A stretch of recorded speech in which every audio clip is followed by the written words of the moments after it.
안녕하세요.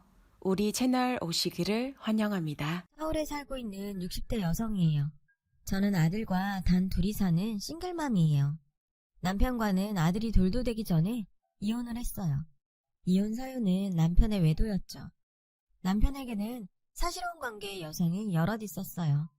제멋대로 여기저기 씨만 뿌리고 다닐 줄 알지 여자 혼자 아이를 키우는 게 얼마나 힘든지는 짐작도 못하는 인간이죠. 게다가 제 친정은 보수적인 집안이라 남편의 불륜을 참지 못하고 이혼을 하려 한다며 못마땅해 했어요. 참으면 다 살게 되는 거라더군요. 그래서 친정과 연을 끊었어요. 그렇게 저는 홀몸으로 아들을 키우게 되었죠. 그렇다고 아예 밑바닥부터 다시 시작한 건 아니었어요. 남편에게 위자료로 받은 아파트와 결혼 당시 친정에서 받은 것도 있었거든요. 우선 아파트를 처분하고 작은 빌라를 얻어 이사를 갔어요. 그리고 부동산 공부를 시작했죠. 일단 생활비는 아파트 판 돈을 쪼개서 충당했고요. 사회생활을 하고 싶어도 아이가 너무 어려서 그럴 수 없었거든요. 육아와 병행하며 공부를 했고 1년 만에 부동산 중개인 시험에 합격했어요. 그리고 부동산 사무실을 차렸죠. 그게 벌써 30년 전 일이네요. 현재 저에게는 건물이 5채가 있어요. 제일 알짜인 한 개는 전체가 소아과, 내과, 정형외과 등 병원으로 꽉 찼어요. 다른 건물도 공실 없이 다 찼고요. 30년 동안 저 정말 고생 많이 했어요. 다행히 부동산계에 인맥이 있는 파트너와 저도 사업 수완이 좋았던 덕에 부동산 투자에 성공을 했죠. 지금은 부동산 사무실을 하지 않고 집에서 쉬면서 운동하고 있어요. 여기까지 들으시면 팔자 좋은 옆편네가 돈 많다고 지 자랑질하려고 사연을 보냈나 하시겠지만 그건 아니에요. 요즘 저에게는 정말 큰 고민이 있거든요. 바로 하나뿐인 제 아들 때문이죠. 제 아들만 생각하면 한숨부터 나와요. 제 아들은 30대 후반이에요. 대학은 어찌어찌 서울에 있는 서천제에 들어갔지만 졸업을 하고도 남들처럼 구직 활동을 하지 않았어요. 뭘 시작해도 1년을 넘기지 못했고 그럴 때마다 저는 아들과 심하게 싸웠죠. 하지만 자식 이기는 부모가 있나요?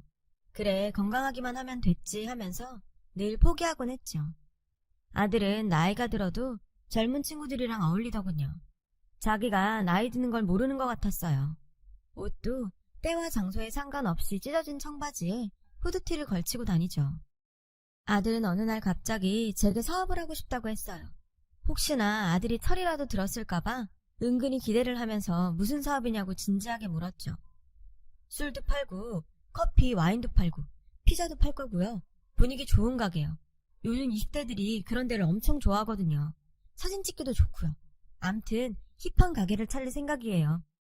술 팔면 술만 파는 거지. 커피랑 피자는 왜 같이 파는 거니? 엄만 너무 옛날 사람이라서 꽉 막혀서 뭘 모르시네. 요즘엔 하나만 팔아선 안 돼요. 믹스가 대세라고요. 도대체 뭔 소린지 못 알아들었지만 그래도 모처럼 아들이 해보겠다기에 전 아들에게 사업자금을 대주었어요.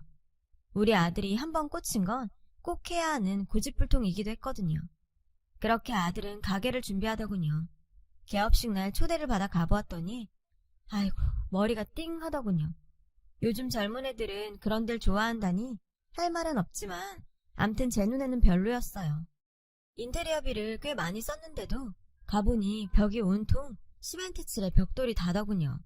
그리고 가게 조명도 어두컴컴했고요. 고작 이따위로 꾸미느라 그 돈을 썼나 싶었어요. 엄마, 요즘은 이런 게 유행이라니까요. 나 참, 두고 보세요. 그런데 제 걱정과 달리 아들의 가게는 장사가 꽤 되는 것 같았어요. 장사가 적성에 맞는지 일도 열심히 했죠.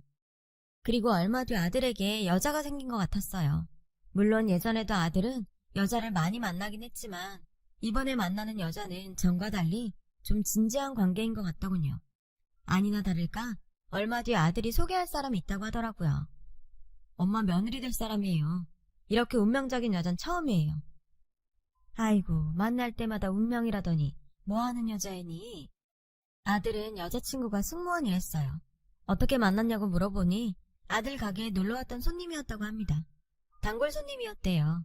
여자가 엄청 예쁘다고 하더군요. 그래서 한번 데려오라고 했어요. 밥이나 같이 먹자고요. 그렇게 저는 아들의 여자친구를 만나게 되었어요. 첫 만남이고 상견례 자리도 아니니 그냥 젊은 애들 가는 레스토랑 같은 데서 만나려고 했어요. 그런데 아들은 무조건 비싸고 예약제로 운영되는 데에 가야 한다고 우기더군요. 과하다 싶었지만 그러라고 했어요. 엄마, 우리 수연이는 음식도 유기농만 먹는단 말이에요. 아들의 말에 수연이란 그 여자아이가 좀 있는 집 딸인가 싶었어요. 그래서 전 괜찮은 일식당을 예약했죠. 아들이 하도 여자친구 칭찬을 많이 해서 저도 좀 기대를 하고 있었어요. 그런데 이게 웬걸? 완전 공주병 말기 환자 같은 애를 데리고 왔지 뭡니까? 아들의 여자친구는 제 아들을 머슴처럼 부리고 있었어요. 완전 마님과 머슴 관계더라고요. 그 애는 제가 앞에 있는데도 아랑곳하지 않더라고요. 속이 끓었어요. 귀한 내 자식이 철딱선이 없는 여자 비위를 맞추고 있는 꼴을 보고 있자니 한심하기 그지없었죠. 제가 그러라고 이날 이때까지 애지중지 키운 자식이 아니잖아요. 하지만 아들은 입이 귀에 걸려있더군요. 저에게 연신 자기 여자친구 칭찬만 늘어놓았어요. 예쁘고 심성이 곱다나요? 심성이 고운 건 시간이 지나 봐야 알겠고 인물은 솔직히 정말 예쁘더군요. 아들이 반한 이유를 알 것 같았어요. 여태 소개받은 여자친구들 중에 얼굴은 1등이긴 했어요. 요즘 애들은 관리를 잘해서 안 늙는다고들 하잖아요. 제 아들과 동갑이었는데 그 나이 같지 않더라고요. 대형 항공사 승무원이라고 하는 걸 봐선 능력은 나쁘지 않은 것 같더라고요. 승무원 하려면 외국어도 잘해야 하고 인물도 나쁘지 않아야 하잖아요. 그런데 수연이라는 애는 제가 예약한 일식당 집이 마음에 들지 않는지 음식도 깨작깨작 먹다가 젓가락을 놓더라고요. 보통 어른 앞에선 안 그러지 않나요? 아무튼 첫인상은 그닥 좋지 않았어요. 하지만 결혼할 사이도 아니고 그러려니 했죠. 그때만 해도 그 애가 제 며느리가 되리라고는 상상도 못하고 있었거든요. 이런 끔찍한 일을 겪을 줄 알았다면. 그때 무슨 짓을 해서라도 반대하는 거였는데 그때는 제가 왜 그렇게 안일하게 생각했는지 정말 땅을 치고 후회하고 있습니다. 집에 돌아와서도 아들은 자기 여자친구 자랑을 쉬지 않고 하더군요. 말한 것보다 더 예쁘지 않냐면서요. 근데 애가 너무 안 먹더라. 깨작깨작 새 보이도 아니고. 엄마, 요즘에 어떤 시대인데요. 남들보다 우월해지려면 식습관부터 바꿔야 한다고 수연이가 그랬어요. 말끝마다 수연이. 그래도 결혼은 좀 서분한 아가씨랑 하는 게 어떠니? 엄마, 그게 무슨 소리예요. 전 무조건 수연이랑 결혼할 거예요. 아들이 갑자기 버럭 큰 소리를 치더군요. 그 모습에 전 어안이 벙벙했어요. 제가 결혼은 조금 더 만나보고 결정하라고 하자 아들은 당장 결혼을 안 하면 분명 늑대 같은 놈이 채갈 거라고 조급해했어요. 게다가 아들은 이미 프로포즈까지 한 상태더군요. 가게 수입과 신용대출을 받아 백화점에서 알 굵은 다이아를 사서 선물을 했다네요. 그 말을 듣자 머리가 지끈거렸어요. 내 아들이지만 정말 한심하더군요. 너 그걸 엄마한테 왜 이제야 얘기하는 거니? 결혼 반지한다고 대출까지 해? 수연이 친구들도 다 명품 브랜드로 결혼 반지 했다는데 내가 마누라 될 여자 기도 못 살려줘요? 너 지금 무슨 소리 하는지 알기나 하는 거야? 너무 어이가 없었어요. 애가 얼굴만 반반했지 당장 누가 채갈 정도로 조건이 좋지도 않았거든요. 수연이는 나이가 30대 후반으로 저희 아들과 동갑이었거든요. 걔가 제 아들을 어떻게 구워 삶았는지 모르겠지만 아들놈이 아주 애간장이 다 녹아내리더라고요. 너 결혼은 무슨 돈으로 하게? 그건 당연히 엄마가 도와줘야지. 하나뿐인 아들 결혼식인데. 아무리 내 자식이라지만 지혜미 돈을 벌써 본인 걸로 생각하는 게 괘씸했어요. 전 아들한테 실망해서 화를 내고 말았죠. 제가 평소에 아들한테 화를 내는 성격도 아니거니와 아들도 제가 한 말은 잘 듣는 편이었지만 이번만큼은 아들의 반응이 좀 달랐어요. 결혼을 반대하자 마치 시위라도 하는 양 아들은 곡기를 끊었어요. 하루 종일 방구석에 틀어앉아 슬픈 노래만 듣더군요. 일주일이 넘어가자 더는 안 되겠더군요. 아들은 얼굴이 반쪽이 되었어요. 상사병이라는 건 말만 들었지 실제로 본 건 처음이었죠. 이러다가 하나뿐인 내 아들을 잡는 게 아닐까 걱정이 되었어요. 그래서 저는 백기를 들 수밖에 없었어요. 그렇게 저는 수연이네 부모님과 상견례를 하게 되었어요. 그런데 전 그렇게 편견이 많은 사람이 아니에요. 그런데 이건 아니더라고요. 사돈될 사람들은 정말 겉보기에도 평범해 보이지 않았어요. 장인 되실 분은 나이가 60이 넘었는데 백정장에 백구두에 색깔 들어간 선글라스까지 꼈더군요. 상견례 자리예요. 그나마 장모님 될 사람은 정상적으로 보였죠. 수더분하시고 교양도 좀 있고 말수도 적고요. 저희가 따로 모아둔 돈은 없습니다. 아시다시피 저희 딸 미모가 특출나서요. 직업도 항공사 승무원 아닙니까? 얘 좋다고 줄 선 남자애들 중에 재벌 3세도 있었어요. 그런데 우리 딸이 다 거절했죠. 대개 아드님은 행운아예요, 행운아. 사돈 양반은 자기네는 집에 돈이 없으니 우리 집에서 집이며 혼수까지 다 하라는 얘기였어요. 돈은 없지만 자기 딸 미모가 특출나니 돈이 없어도 되는 게 아니냐는 식이었죠. 이런 황당한 사고방식을 가진 사람은 처음이었어요. 어차피 여자의 집에 뭘 기대한 것도 아니었기 때문에 알겠다고 했죠. 어차피 할 결혼 입씨름하기 싫었어요.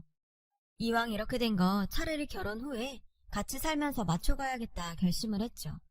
그런데 며느리는 정말 까다롭더군요.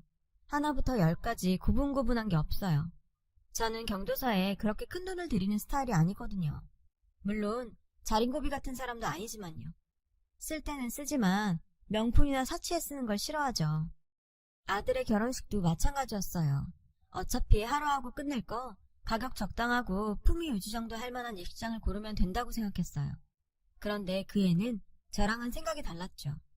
엄마, 수연이 울고불고 난리 났어요. 나랑 결혼 안 한대요. 수연이 친구들은 다 5성급 호텔에서 했는데 어떻게 자기는 일반 예식장에서 하냐고. 그럴 바에는 접신물에 코 박고 죽을 거래요. 저는 호텔 결혼식이라는 말에 어이가 없어 웃고 말았어요. 호텔 결혼식은 재벌들이나 하는 거 아닌가요? 어떻게 돈 한 푼 안 내면서 그런 것까지 바란대요? 전 일단 며느리를 데려오라 했어요. 세아가, 너 그게 무슨 말이니? 호텔 결혼식 말고는 안 된다니. 평생 한 번뿐인 결혼식이잖아요. 초라하게 할 바에는 안 하는 게 낫죠. 말이 안 통하더군요. 결혼 안 한다는 말에 아들의 얼굴은 죽상이 되었어요. 아들은 호텔 결혼식 강행하겠다며 가게로 담보대출을 받겠다고 했어요. 자식 이기는 부모 있나요? 전 이번에도 아들의 손을 들어줄 수밖에 없었어요. 호텔 예식장을 예약하고 나니 이번에는 웨딩드레스가 남았더군요. 며느리는 발리에 가서 웨딩 사진을 찍겠다고 했어요. 친구들은 하와이에 가서 사진 촬영을 하는데 자기는 그보다 싼 발리에 가서 하는 거라며 많이 양보했다면서요. 하지만 호텔 결혼식까지 한 마당에 제가 불편한 티를 내자 며느리도 눈치가 있는지 제주도에서 하겠다고 양보하더군요. 그렇게 저희 아들은 호텔에서 결혼식을 올렸어요. 그런데 세아가 말대로 호텔 결혼식이 좋긴 하더군요. 주위 사람들도 아주 부러워했고요. 한 번뿐이니까 크게 해야 하는 건 맞는 말 같았어요. 아들 내외는 제가 재테크용으로 사둔 신축 아파트의 신혼살림을 시작했어요. 그때 제가 며느리에게 한 약속이 있었어요. 딸이나 아들 다 좋으니 낳기만 하면 시내에 있는 상가 건물 한 채 꼭 주마. 저는 더 늙기 전에 손주를 보고 싶어서 내건 조건이었죠. 어차피 제 건물들 결국 아들에게 물려줄 것이지만 며느리가 빨리 자식을 낳으면 더 일찍 증여해줄 셈이었죠. 며느리도 자긴 애들 욕심이 많으니 많이 낳을 거라고 해서 저도 기대했어요. 그런데 웬걸? 며느리가 이런 식으로 저희 뒤통수를 칠 줄은 몰랐어요. 엄마, 1억만 해주세요. 그래야 엄마 손주 빨리 보실 수 있어요. 그게 무슨 뚱딴지 같은 소리니? 며느리가 임신하면 몸매 망가진다고 싱가포르에서 대리모를 구한다고 했대요. 1억이면 된다나요? 며느리 친구 중에 그렇게 애 낳은 사람이 많다고 하더군요.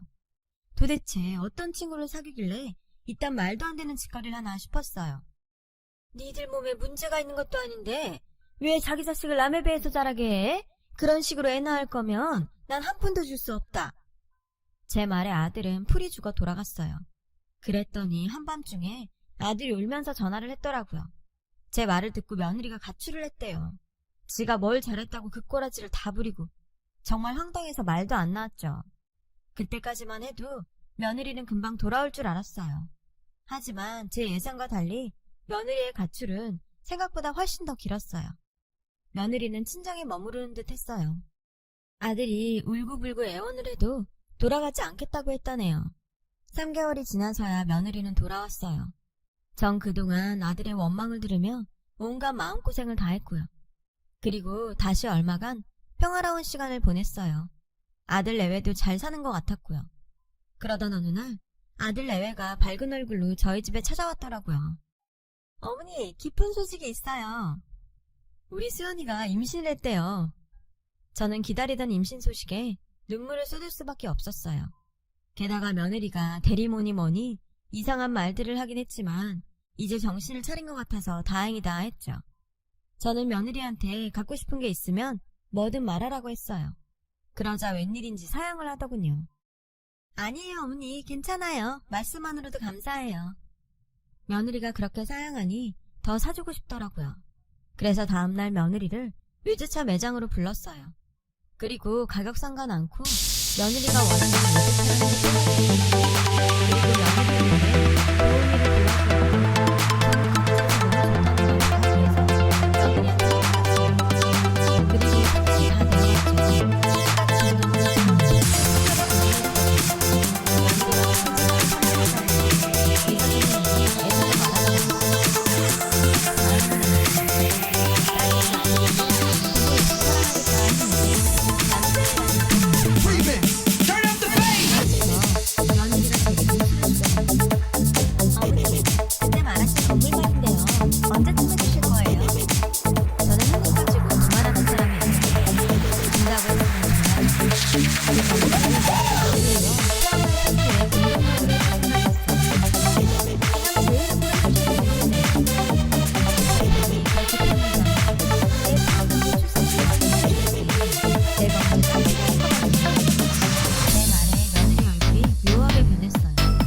표정에 뭔가 이상한 느낌을 받았죠. 며칠 뒤에도 며느리는 제가 똑같은 말을 하더군요. 기왕 줄 거 그냥 자기한테 건물을 빨리 주면 안 되냐고. 마치 꽁마려운 괴마냥. 며느리의 말대로 일에 증여를 해도 상관은 없었어요. 하지만 사람이 간이라는 게 있잖아요. 뭔가 불길하더라고요. 가장 큰 의심은 며느리가 살아온 3개월에 있었어요. 며느리는 미치라고 한 뒤로 다른 사람처럼 굴었거든요. 며느리가 소리내었다고 생각했었죠. 하지만 며느리의 감정을 생각하면 어림도 없는 소리죠. 저는 결국 스스로를 구했어요. 며느리에게 어떤 일이 있었는지 알아보기 위해서였죠. 그리고 그 사이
안녕하세요. 우리 채널 오시기를 환영합니다. 그 순간 흥신소에서 연락이 온 게 생각났어요. 서둘러 핸드폰을 열어 확인을 했더니 맙소사, 말이 나오지 않더라고요. 흥신소에서 보낸 사진에는 갈색 머리 파란 눈에 백인가 부둥켜 안고 뽀뽀를 하는 며느리가 찍혀있지 뭐예요. 최근 사진은 아니고 흥신소에서 인터넷을 뒤져 예전 사진들을 겨우 찾은 거라더군요. 알아보니 둘의 관계는 꽤 진했다더군요.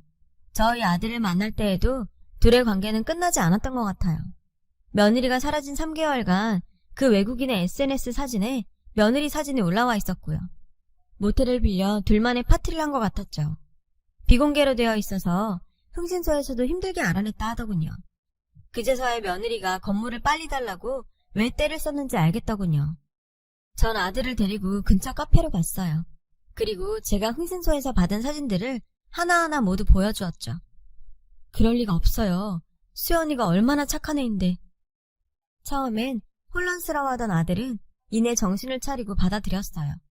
자신이 생각해도 며느리가 낳은 아이는 서양인 피가 섞인 게 분명했으니까요. 한국인이 파란 눈이라니 말도 안 되죠. 전 며느리가 몸을 푼 지 얼마 안 됐으니 퇴원하면 정리하라고 했어요. 아들은 눈물만 뚝뚝 흘리더군요. 엄마, 내가 수연이를 얼마나 사랑하는데요. 그럼 넌 남의 새끼를 키우겠단 거니? 한국인이면 또 몰라. 외국인이다. 그뿐이니? 걔들 관계 끝난 거 아니야. 건물 받아 챙겨서 그놈이랑 도망칠지도 몰라. 그래도 수연이 타락만 할래? 아들은 그제야 알겠다고 하더군요. 저는 그 길로 평소 알고 지내던 변호사를 찾아가 이 상황을 어떻게 처리해야 할지 상담을 했어요. 그리고는 집에 돌아와 그대로 뻗었죠. 며느리는 자신의 외도가 들통난 걸 알았는지 연락도 없더군요. 저는 그렇게 아들 내외가 이혼을 하게 될 줄 알았어요. 그런데 퇴원한 며느리가 집으로 왔더라고요. 내 아들을 앞장 세우고 말이죠. 어머니, 왜 약속한 건물 안 주세요? 뭐? 너 지금 제정신이니? 나한테 무릎 꿇고 싹싹 빌지는 못할 망정. 이게 무슨 행패야? 어머니가 약속 안 지키시면 저도 어쩔 수 없네요. 사기로 고소할 거예요. 어이가 없어서 말도 나오지 않더군요. 그런데 이런 저를 본 며느리는 제가 겁을 먹었다고 생각했나 봐요. 어머니가 아들 낳기만 하면 건물 주신다고 했잖아요. 자기도 들었지? 호구 같은 제 아들은 고개를 끄덕였어요. 30년 넘게 키운 제 아들이 이렇게 저를 배신할 줄은 상상도 하지 못했어요. 그 순간 오만정이 다 떨어지더군요. 그게 우리 집 핏줄이니? 어디서 남의 애를 낳고도 큰 소리를 쳐? 그게 뭐가 중요하나요? 입양도 많이 하는 세상인데요. 그리고 남편이 우리 아기 친자식처럼 키운댔어요. 그치 자기야? 저는 더 이상 참지 못하고 변호사에게 전화를 걸었어요. 잠시 뒤 변호사가 집에 도착했어요. 그리고 아들 내외에게 어떤 유산도 받을 수 없다고 말해주었죠. 앞으로 너도 내 아들 아니다. 너희들한테 내 돈 10원 한 장도 안 줘. 다 쓰고 죽을 거고 행여 남은 재산은 사회에 다 환원할 테니 그리 알아라. 이제 보지 말자. 제 말에 아들 내외는 꿀먹은 벙어리가 됐어요. 그리고는 그제야 정신을 차렸는지 무릎을 꿇고 빌었죠. 하지만 그런다고 제 마음은 변하지 않아요. 전 지금 당장 나가지 않으면 경찰을 부른다고 소리쳤죠. 결국 저는 아들 내외와 연을 끊었어요. 그 이후로도 몇 번 아들 내외가 찾아와 문을 두드리긴 했습니다만 저는 끝내 문을 열어주지 않았어요. 이제 아들 얼굴도 보기 싫더군요. 그 기집애한테 홀랑 넘어가서 자기 삶을 버린 자식이잖아요. 지 애미 생각도 않고요. 내가 지를 어떻게 키웠는데. 요즘 저는 혼자 잘 살고 있어요. 저를 위해 사치도 많이 부리고 있고요. 어차피 누구한테 남겨줄 것도 아닌데 왜 그리 아끼고 살았는지 모르겠네요. 아들 내외 소식도 들을 수 있었어요. 며느리는 평소에도 사치가 심했는데 제가 준 생활비가 뚝 끊기자 카드를 쓰고 다녔다나 봐요. 그 때문에 결국 집도 넘어갔다더군요. 코딱지만한 반지하 원룸에서 지내다가 현재는 처가에 들어갔다네요. 그리고 아직까지 이혼은 하지 않은 것 같더군요. 남의 새끼를 키우고 사는 아들을 생각하면 이따금 속이 쓰려요. 하지만 이게 다 지 업보다 생각하려고요. 여자 얼굴만 그리 따지더니 잘 된 거죠. 시간이 지나 아들이 정신을 차리고 잘못을 뉘우친다면 그때는 한번 생각해볼까 합니다. 그래도 천륜이니까요. 자식 반듯하게 자식 농사 잘 지으신 부모님들 정말 대단하십니다. 제 사연을 들어주신 분들 감사합니다. 여러분, 사연 댓글에 응원과 현명한 조언 부탁드려요. 좋아요와 구독은 저에게 큰 힘이 됩니다. 오늘도 좋은 일 가득하세요.